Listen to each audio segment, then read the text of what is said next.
Halo para pecinta sepak bola yang gampang diadu domba. Ya pasca kekalahan Indonesia, kalah 1-5 dari Australia, banyak pengamat yang sudah mulai mengeluarkan pendapatnya. Di antara yaitu pengamat-pengamat legend kita lah, dari Bung Toel, Bung Akmal, sampai ke Coach Justin. Nah ini menarik. Di antara mereka ini, walaupun mereka tidak berdebat, tapi secara pendapat mereka saling kontra. Secara arti ya, misalnya contohnya begini. Yang jadi menarik adalah yang tadinya kontra dengan STY, yang seolah-olah kontra dengan STY, saat ini pendapatnya seakan mengakui bahwa STY memang sudah melakukan hal yang tepat untuk tim nasional Indonesia.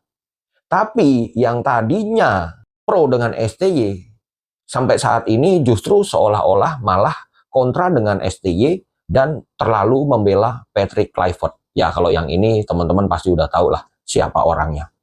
Oke, kita mulai pembahasan dari pendapat Bung Toel. Ini Kita dia. menarik dari hasil akhir loh Kalau gitu kita kan. bicara diskusi hasil akhir, clear. Saya nggak berdiskusi. Tapi kalau kita mau kasih insight sepak bola, insight pengetahuan sepak bola. Ya, ini kemarin waktu diskusi sama Pangeran Siahaan. Di situ Pangeran membahas soal hasil akhir. Kalau soal hasil akhir, Bung Toel sepakat. Dia bilang kalau kita bicara soal hasil akhir, kita nggak bisa diskusi. Ini sudah clear. Itu dalam artian berarti soal hasil akhir, Sintayong lebih baik dari Patrick Kluivert.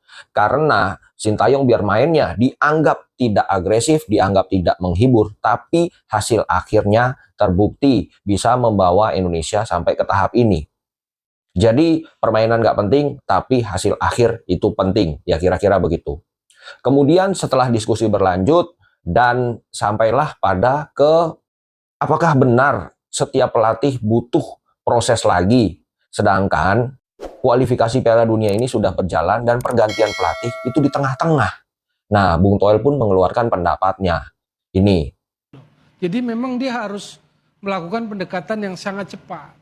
Itulah bedanya pelatih tim nasional dengan pelatih klub.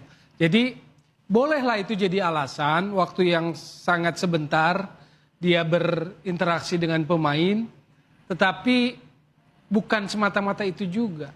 Jadi menurut Bung Toel, ya itulah bedanya nanganin klub sama tim nasional. Memang harus beradaptasi dengan cepat. Kalau misalnya beralasan, ya semua butuh waktu, ya bolehlah itu dijadikan alasan. Tapi semata-mata bukan itu. Itulah butuhnya pergantian pelatih. Pelatih yang baru harus beradaptasi dengan cepat, langsung kembali on track dalam persaingan. Nah gitu. Ya sepertinya aneh ya. Dulu kayaknya nggak waras, tapi kenapa setelah Sintayong keluar, kemudian Patrick Kluivert meraih hasil yang tidak bagus, seolah-olah semua jadi waras. Itu yang saya pikirin saat ini, gitu. Bahkan Bung Toel pun mengakui, pemain kita itu sanggup dan layak untuk menang, punya skill. Bahkan di babak pertama, Australia tuh takut. Tapi kenapa bisa kalah? Nah, kira-kira begitulah. Kalau kita bicara orang awam 5-1 kalah, tapi satu hal tadi, kita pemain-pemain kita itu sebetulnya saya nggak ingin ngebela pemain-pemain itu, nggak mau nyalahin juga, walaupun saya tahu tadi ada yang salah siapa gitu, saya nggak mau gitu loh. Cuman artinya apa? Kita punya level loh untuk main itu. Australia itu tadi takut loh di awal itu. Sekarang ke Bung Akmal. Ini dia pendapat Bung Akmal. Sebenarnya Australia ini main sama seperti ketika bertemu Indonesia di babak 16 besar Piala Asia. Sintayong kemudian mempelajari, biarkan Australia menyerang. Jangan Australia menunggu kita bikin kesalahan, dia baru menyerang. Karena Australia sangat jago untuk melakukan itu semua. Jadi biarkan dia menyerang, kita kuat di pertahanan karena target kita adalah meraih hasil imbang minimal melawan Australia. Dan itu dilakukan dan Sintayong berhasil. Jadi menurut Bung Akmal, STY jelas lebih pinter kalau saya mengartikan apa yang dia ucapkan ya. Karena dia mengakui yang dimainkan Australia saat ini sama dengan yang dimainkan ketika Australia membantai Indonesia 4-0 waktu itu.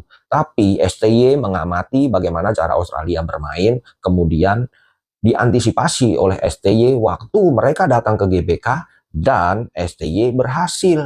Tapi Kluivert tidak. Yang nggak tahu Kluivert apakah mengamati permainan Australia atau tidak. Ya mungkin Kluivert juga dianggap belum berhasil.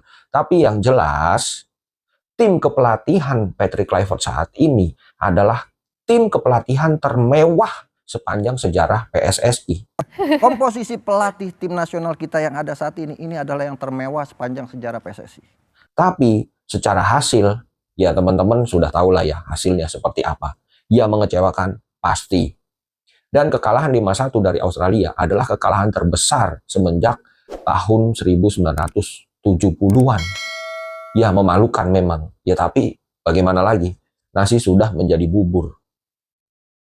Nah sekarang kita masuk ke pendapatnya Coach Justin. Wah kalau yang ini sih memang agak fenomenal. Untuk saat ini memang dia agak lain. Sepertinya dia membela egonya sekali. Yang sudah mengkritisi permainan era Sintayong yang katanya tidak berkembang, tidak menghibur, tidak total football. Dan mendukung Patrick Kluivert untuk masuk ke Indonesia. Kelvin Gedong nggak ada naik-naiknya, nyaris nggak ada naik. Feeling gue 3-4 pemain nggak paham sistemnya Kluivert. Coach Justin terkesan menyalahkan para pemain. Itu terbukti dari hasil wawancara dia dengan satu timnya lah. Menurut dia ada beberapa pemain yang tidak paham apa maunya Kluivert. Jadi Kluivert tetap benar. Pokoknya kalau kata netizen, kalau lu Belanda, lu benar. Kira-kira begitu. Nah, kemarin Coach Justin ini juga mengkritik, kok Verdong nggak ada naik-naiknya? Verdong kok suruh naik-naik lah? Kan kita semua tahu ya. Kemarin posisinya dia adalah center back di sebelah kiri. Yang naik kan harusnya wingback, si Dean James. Kalau Verdong juga naik ya, fungsinya Dean James ngapain? Kalau suruh Verdong naik, ya pakai aja 4-3-3 sekalian. Verdong sebagai wingback pasti akan aktif itu. Center back suruh naik-naik, yang ada bobol. Verdong nggak naik aja. Tim nasional kita dibobol 5 gol. Bagaimana kalau ditinggal-tinggal sama Verdong? Ya udah otomatis tambah babak belur. Ya gue sih berharap Coach Justin objektif aja lah, nggak usah terlalu Belanda-Belanda banget. Iya gue tahu lu tinggal di sana puluhan tahun, tapi ya nggak usah gitu-gitu amat. Objektif aja. Nih kayak ini nih, waktu Coach Justin ketemu di luar stadion sama supporter Indonesia. Tuh. Semoga Patrick Kluivert belajar dari match ini.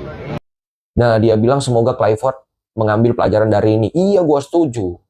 Dan dia juga sudah mulai waras ketika ditanya nanti lawan Bahrain berapa kosong. Berarti lawan Bahrain berapa kosong, Coach? Yang penting menang. Penting menang. Kita cari 3 poin, itu yang penting. Tuh, ujung-ujungnya yang penting menang. Jadi sudah nggak ada lagi tuh membahas permainannya harus gini, permainannya harus gitu, harus total football, harus menguasai lapangan, dan lain praktik thread. Yang penting ujung-ujungnya harus menang. Nah, kalau pakai filosofi, yang penting hasil akhir, yang penting ujung-ujungnya harus menang. Apa bedanya dengan yang diterapkan oleh Sintayong? Walaupun dianggap pragmatis, walaupun dianggap tidak aktif, walaupun dianggap tidak menghibur, tapi ujung-ujungnya hasilnya bagus. Mau main bagus kalau hasilnya nggak bagus, di mata kita tetap nggak bagus. Mau main jelek kalau hasilnya menang, di mata kita tetap bagus. Begitu. Ya, yang tadinya terkesan nggak waras, jadi sekarang waras. Yang tadinya terkesan waras, sekarang jadi nggak waras. Memang semua sudah terbolak-balik ya. Oke, gitu aja. Jangan lupa subscribe.